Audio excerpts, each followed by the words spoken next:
ഇത് sugar can മെഷീനാണ്. ഇത് 3 റോളറാണ് വരുന്നത്. 2 HP മോട്ടറാണ്. ഫുൾ SS-ൻ്റെ ബോഡി, സ്ട്രക്ചറൊക്കെ SS-ൻ്റെ ബോഡിയാണ്. കാണാൻ നല്ല വൃത്തിയാണ്. പിന്നെ ഇതിൻ്റെ റോളർ എന്ന് പറഞ്ഞു കഴിഞ്ഞാൽ 3 റോളർ വരുന്നത് നമുക്ക് SS-ൻ്റെ 304 ആണ്. 304 സോളിഡ് ആയിട്ടുള്ള റോളറാണ്. അപ്പോൾ അതുകൊണ്ട് അത്ര പെട്ടെന്നൊന്നും കംപ്ലയിൻറ്റ്സ് വരില്ല. പിന്നെ 2 HP motor with gear box ആണ്. ഗിയർ ബോക്സ് എന്ന് പറയുമ്പോൾ നമുക്ക് മോട്ടറിന് ലോഡ് വരില്ല. അപ്പോൾ നമുക്ക് എത്ര ഹെവി ആയിട്ട് വേണമെങ്കിലും എത്ര നേരം വേണമെങ്കിലും വർക്ക് ചെയ്യാൻ പറ്റുന്നൊരു മോഡലാണിത്. ഇതിലൊരു മണിക്കൂറിന് നമുക്കൊരു 200-300 കിലോ കരിമ്പ് ഈസി ആയിട്ട് ചെയ്യാൻ പറ്റും.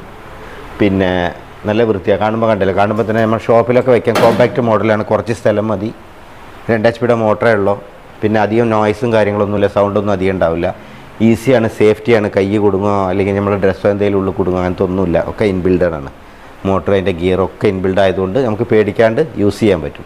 ആർക്കും യൂസ് ചെയ്യാം. ഇതിൽ വേറെ ഒന്നുമില്ല. ഇതിൽ റിവേഴ്സ് മോഡ്, ഫോർവേഡ് മോഡ് 2 തന്നെ ഉള്ളൂ. അപ്പോൾ നമ്മൾ റിവേഴ്സിൽ വർക്ക് ചെയ്യുമ്പോൾ കരിമ്പുള്ളിലേക്ക്, ഫോർവേഡിൽ വർക്ക് ചെയ്യുമ്പോൾ കരിമ്പുള്ളിലേക്ക് വലിച്ച് ജ്യൂസ് ഒറ്റ പ്രാവശ്യം ഇട്ടാൽ മതി. രണ്ടാമത് നമ്മൾ ഇടേണ്ട ആവശ്യം വരുന്നില്ല. 99% നീര് ഫുള്ളായിട്ട് ഇങ്ങോട്ട് പോകുന്നുള്ളൂ. പിന്നെ ഇത് ഫോർവേഡും റിവേഴ്സും ഉണ്ട്, 2 മോഡൽ. അഥവാ ഇൻ കേസ് അതിൻ്റെ ഉള്ളിൽ കരിമ്പ് കുടുങ്ങി എന്തെങ്കിലും ചെയ്യുകയാണെങ്കിൽ റിവേഴ്സ് അടിച്ച് കഴിഞ്ഞാൽ അത് റിട്ടേൺ വരും. അതേമാതിരി പിന്നെ തിരിച്ചിട്ട് നമുക്ക് അങ്ങോട്ട് എടുക്കാം. പിന്നെ ക്ലീൻ ചെയ്യാനൊക്കെ ഈസിയാണ്. അങ്ങനെ നമുക്ക് വൃത്തിയുടെ കാര്യത്തിൽ പിന്നെ ഒന്നും പറയാമല്ലോ. നമ്മൾ ആരും കണ്ടു കഴിഞ്ഞാൽ നമ്മൾ ഈച്ച വന്നിരിക്കണ മാതിരി അങ്ങനെ ഒരു വൃത്തിഹീനമായിട്ടുള്ളൊരു സിറ്റുവേഷൻ അല്ലാണ്ട് നല്ലൊരു ഇതിൽ നമുക്ക് ഈ സാധനം ഉപയോഗിക്കാൻ പറ്റും.